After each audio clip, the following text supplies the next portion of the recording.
If ChatGPT can write an essay that gets an A in your class, what exactly was that paper assessing?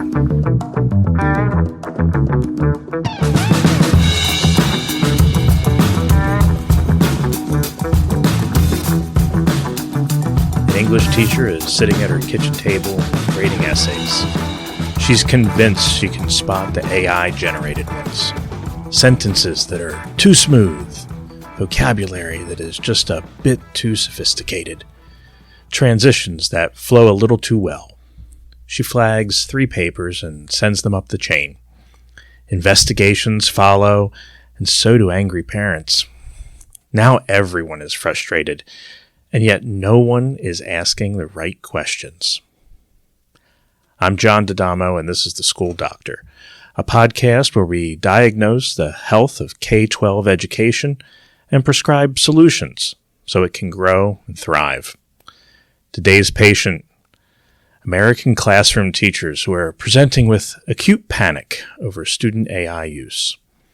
But what everyone is treating as the problem is actually just a symptom. The underlying issue has been developing for decades. The good news is that it's definitely treatable. Let's make our rounds. I keep hearing the same sentence from teachers.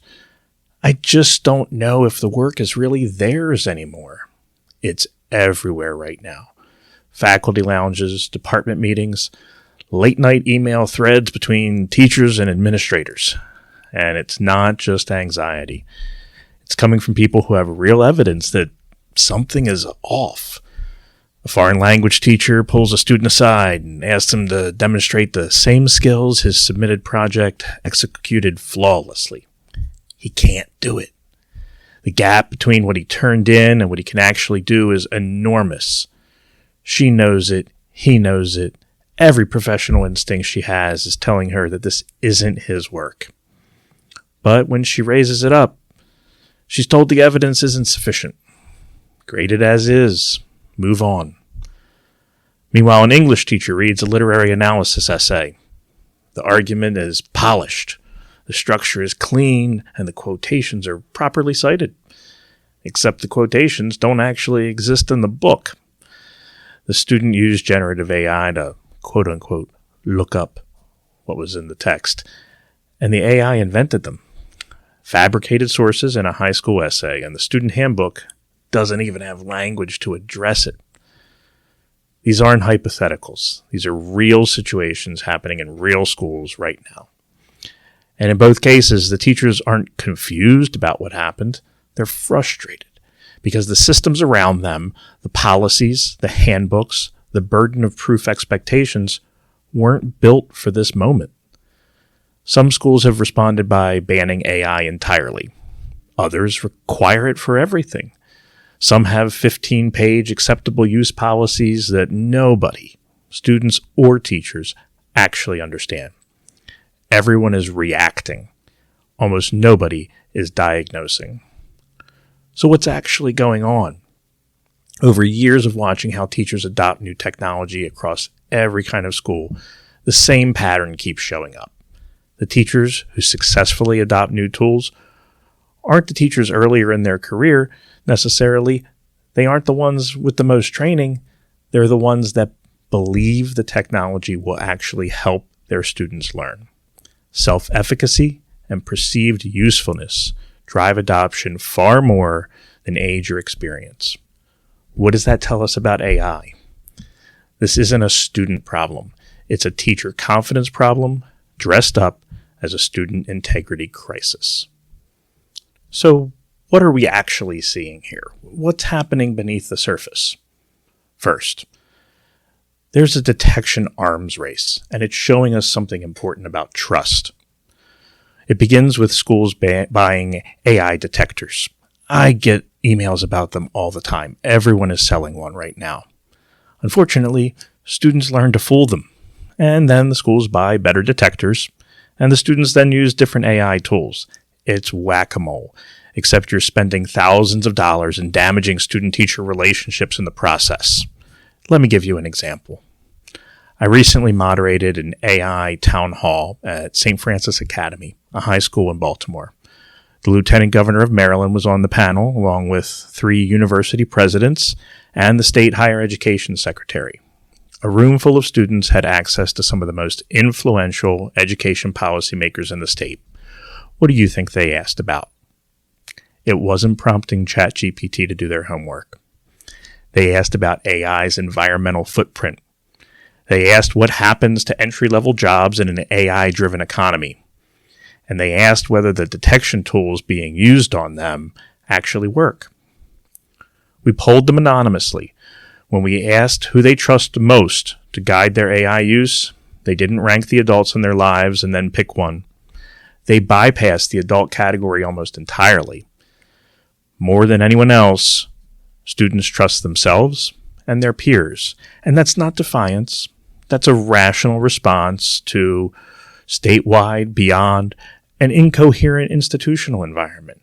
And it tells us that we're solving the wrong problem. But it also means that we can solve the right one. Second point, AI is revealing an assessment crisis that we've had all along, and we have an opportunity to finally address it. Think about the English teacher I mentioned, the one whose students submitted an essay with fabricated quotations. The argument was clean, the formatting was correct, everything looked right, except the textual evidence was invented by an AI that confidently produced quotes from a book it never read. The teacher caught it, not through detection software, but because she knows that text. She's taught it 1,000 times. But ask yourself this, what if the AI had gotten the quotes right? Would we have noticed? Would the assignment have caught this situation? AI didn't cause that. It exposed an assessment design problem that was already there. And that problem actually has very deep roots. The word essay comes from the French essayer, to try, to attempt. The essay was supposed to be a trial of thinking, a student wrestling with an idea, working out something on the page. Meanwhile, the word assessment comes from the Latin assidere, to sit beside, to sit with the learner. Assessment was supposed to be relational. A teacher and a student side by side, figuring out what's been learned. Look at what we did to both of those words. The academic paper as we know it traces its parentage back to the dissertation, the model for collegiate expression of expertise.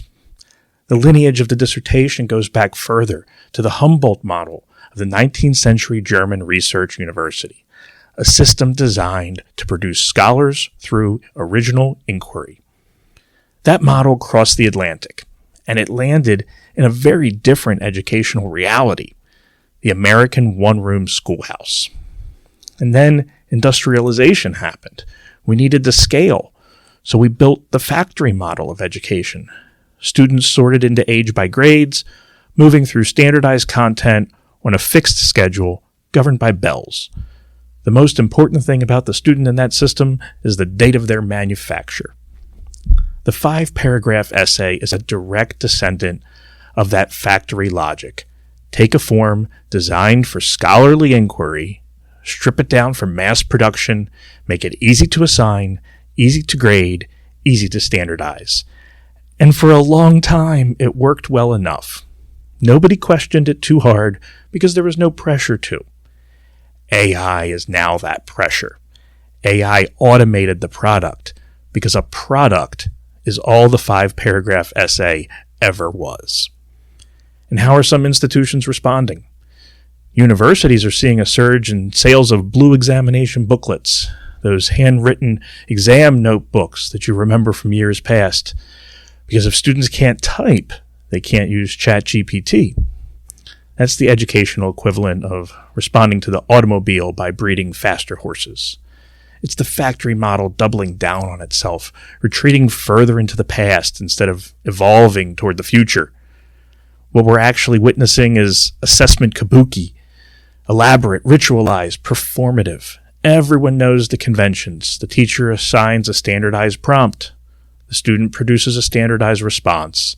The teacher grades it against a standardized rubric. And we call this academic integrity.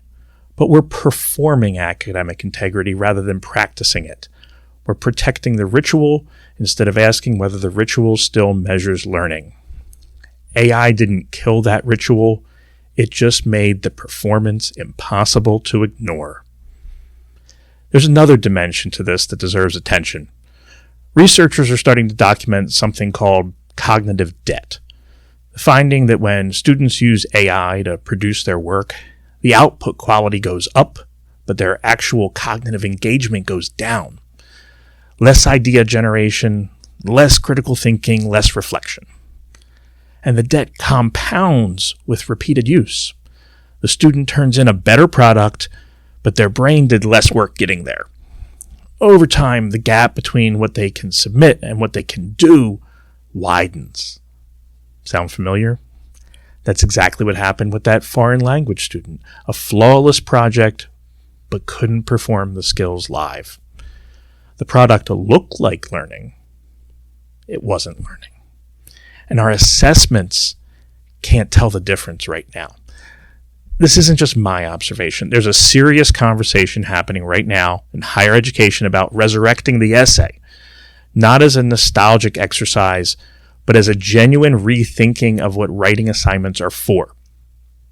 Scholars at the London School of Economics published a manifesto for the essay in the age of AI. UVA's Center for Teaching Excellence has curated an entire collection on this. Faculty are moving back essay writing into the classroom as a scaffolded, iterative process. Assessment researchers are calling for structural redesign, tasks that embed judgment, reflection, and iteration so deeply that shortcutting them becomes impossible. The through line in all of it: stop treating the essay as a deliverable and start treating it as thinking made visible. That's not a higher ed problem. That's a K-12 problem too, and it is solvable. There's also an infrastructure gap, and it's one that we've created. Teachers who believe technology will help their teaching, adopt it. Teachers who don't believe that won't. I've watched this pattern repeat for years across every kind of school. So what are we doing to help teachers understand how AI could actually improve learning? Most schools rolled out AI policies before they rolled out professional development. They told teachers what students couldn't do before helping teachers understand what they could do. That order needs to flip. When you don't give teachers the support to feel competent with new technology, they default to restriction and control. Not because they're bad teachers, because they're human beings trying to maintain order in an environment that suddenly feels chaotic. So what's really going on? The panic over student AI use is revealing something important. Our schools need stronger trust infrastructure. The good news is that we do have the opportunity to build it. What do I mean by that? We reacted to AI culturally the way that we did because our educational system depends on verifying that students did their own work. But we haven't fully built the relationships where students are intrinsically motivated to do their own work because it matters to them. If our first instinct when a student turns in good work is, did they really write this? That's pointing to something that we can strengthen. Think about what strong trust infrastructure actually looks like in practice. It's a department meeting where a teacher says, I tried using AI in my class last week and it completely flopped, and nobody flinches. It's a hallway conversation where a student says, I used ChatGPT to brainstorm, but the final draft is mine. And the response is curiosity, not suspicion. It's a school where the question, who wrote this, has been replaced by, what did you learn from the process of writing this? Think about what the students at St. Francis Academy were telling us. When you poll students and they trust themselves and their peers over every adult in their lives, that's not a technology problem, that's a credibility gap. And it's a credibility gap that our school systems have created by sending incoherent signals, banning AI in one classroom, requiring it in the next, deploying detection tools that students already know are unreliable. Self-efficacy doesn't exist in a vacuum. It exists in relationship. Teachers who feel supported by their administration, who trust their colleagues, who have strong relationships with students, those are the teachers who adapt, experiment, and try and fail again and again. Teachers who feel isolated or micromanaged or distrusted, they will resist. They revert to what feels safe. The same dynamic is playing out with AI, but now we're seeing it from the student side too. Students in schools with strong trust infrastructure aren't asking, how do I use AI without getting caught? They're instead asking, how can I use AI to do better work? We've jumped straight to policy without philosophy, rules without building out the relationships, detection tools without actual discussion of what it is that underlies those tools. That's the diagnosis. And once you see it clearly, the prescription starts to write itself. Okay, so if what we need is stronger trust infrastructure and higher teacher confidence, how do we build that? Step 1, stop using AI detection software. I know, stay with me. And look, I know what some of you are thinking right now. You've seen the work. You've pulled a student aside and watched them fail at the very skills their submitted project executed flawlessly. Every professional instinct you have is screaming that this isn't the student's work. And then someone, maybe someone like me, tells you that you can't prove it. I get it. I've been the person delivering that message, and it's not satisfying for anyone. But I keep coming back to this. The energy we spend trying to prove dishonesty after the fact is better spent designing the conditions where it doesn't happen in the first place. You're not letting students get away with it. You're building something that they can't game. Every time you run a student's work through a detector, you're telling them 2 things. 1, I don't believe you. 2, I believe this algorithm more than I believe my own professional judgment about your capabilities. That's corrosive. And the research on academic integrity is clear. When students feel trusted, they're less likely to cheat. When they feel surveilled, they get better at cheating. Surveys show that over half of students now worry about being falsely accused of using AI, and some are writing defensively, shaping their prose not to communicate clearly, but to avoid triggering detection algorithms. What does that look like? That means deliberately making mistakes so it doesn't look like AI. That should alarm us. We need to replace detection with more conversation. If work seems dramatically different from a student's usual performance, that's a conversation starter, not a gotcha moment. Hey, this is really strong work. Walk me through your process. What was hardest? Where did you get stuck? That's assidere. That's sitting beside. That's assessment in its original meaning. You learn more, they learn more. The relationship strengthens instead of fractures. Step 2, redesign assessment around process, not product. This is the big one, and it's where the field is already moving. If AI can produce a polished 5-paragraph essay in 30 seconds, then the polished 5-paragraph essay is no longer evidence of learning. It's evidence that someone or something followed a formula. The essay isn't dead, but the essay as deliverable might be. And that's not necessarily a loss. That can be a liberation. We talked about how the factory model reduced writing to a standardized product, and how our response to AI has mostly been more performance. Blue books, detection software, elaborate honor code rituals. The fix isn't to perform academic integrity harder. It's to redesign assessment so that integrity is built into the structure. What does that look like in practice? It's about process. Make the thinking visible. Design assessments where you can see the student wrestling with ideas in real time, not just presenting conclusions. Eliminate the cognitive debt by making the student's brain do the work, not just their keyboard. We can do that by building in iteration, drafts, peer feedback, revision, where each stage is part of the grade, not just the final product. It means moving some writing back into the classroom where you can watch the thinking happen in real time.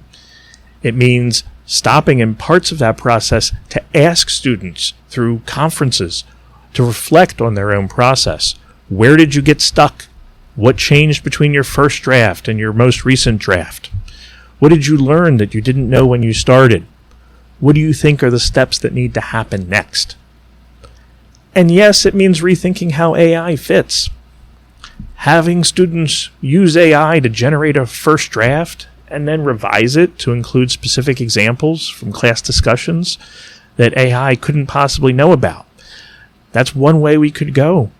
We could also have them use AI to argue the opposite position, then identify where it's most compelling in that argument and where it falls apart. Build in moments where students have to perform the skill live, not just submit the product. These aren't just workarounds. They're better assessments. They're more formative assessments. And they were better assessments before AI existed. We just didn't have enough urgent reasons enough to adopt them more universally. Step 3. Invest in teacher confidence and bring students into the conversation. Create the conditions where teachers can believe AI will help their students learn. Professional development that's not just how to use AI, but how AI can make your teaching better and your life easier. We need to give teachers time to experiment without stakes, trying a tool, failing in a place where it's safe to fail, sharing with each other what works and what doesn't. Communities of practice where teachers troubleshoot together instead of struggling in isolation. And frame this as lowering teacher workload, not adding to it. AI can draft feedback on student writing. You focus on the relationship and the specific insight that only you can provide. When teachers see technology as something that gives them back time and energy for what matters, they will use it. When it feels like one more thing on the pile, they're going to resist it. At the same time, we need to bring students more concretely into this process. At that town hall in Baltimore, the students didn't need to be coaxed into engaging with AI as a serious topic. They were already thinking about environmental costs, labor market disruption, and the reliability of the tools being used to evaluate them. They were ahead of most adult-led conversations that I've had on the subject. That capacity exists in our students too. Let them help build the policy instead of just receiving it. That's not just student voice as performance, that's student voice as infrastructure. And there is precedent for this. Students at the London School of Economics created that manifesto for assessment in the age of AI. Not because someone assigned it, but because they wanted a voice in how their learning gets measured. That instinct is already in the room if we're willing to make space for it. So, what can you actually do about this? And not next year, but Monday morning. Whatever your role, teacher, administrator, parent, do one thing this week. Have a conversation about AI that isn't about catching someone. That's it. One conversation where the goal is understanding and not enforcement. If you're a teacher, that might mean asking a few students how they are actually using AI. Not lecturing, just listening. Or pick one assignment and ask yourself, am I grading a product here, or am I grading thinking? Even if I've done this assignment for 20 years, I need to think about it a little more critically sometimes. If it is a product-oriented assignment, how could I redesign this so that the process becomes more centered, becomes what matters? If you're an administrator, survey your faculty with one question. What would make you feel more confident using AI in your teaching? Then actually do one of those things. If you're a parent, ask your kid how they've been using AI. Not accusatorily, curiously. You might be surprised at how thoughtfully they've already been thinking about it, or their thoughts on not using it. The vital sign to monitor going forward: Are your conversations about AI focused on catching students or developing students? If it's about catching, you're addressing the symptom. If it's developing, you're building the cure. Our question today was never about who wrote this. It was always, have we built a school worth doing honest work in? A school where students are intrinsically motivated is one where work matters, where teachers feel confident enough to experiment, where the essay is an attempt, a genuine trial of thinking, and that assessment means sitting beside, not standing over, where the most important thing about a student is what they're capable of and not just their date of manufacture. AI didn't create that challenge, but it did make it impossible to keep ignoring. And once you know what you're actually building toward with your assessments, the path forward gets clearer. Not easier, just clearer.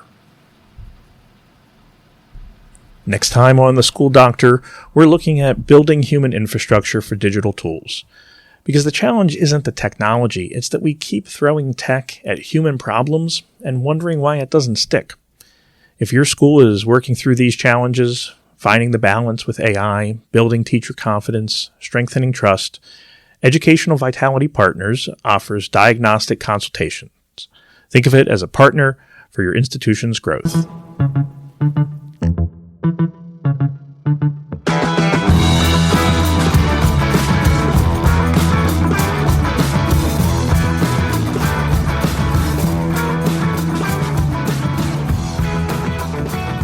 I'm John D'Adamo, and this has been The School Doctor. Thanks for making rounds with me.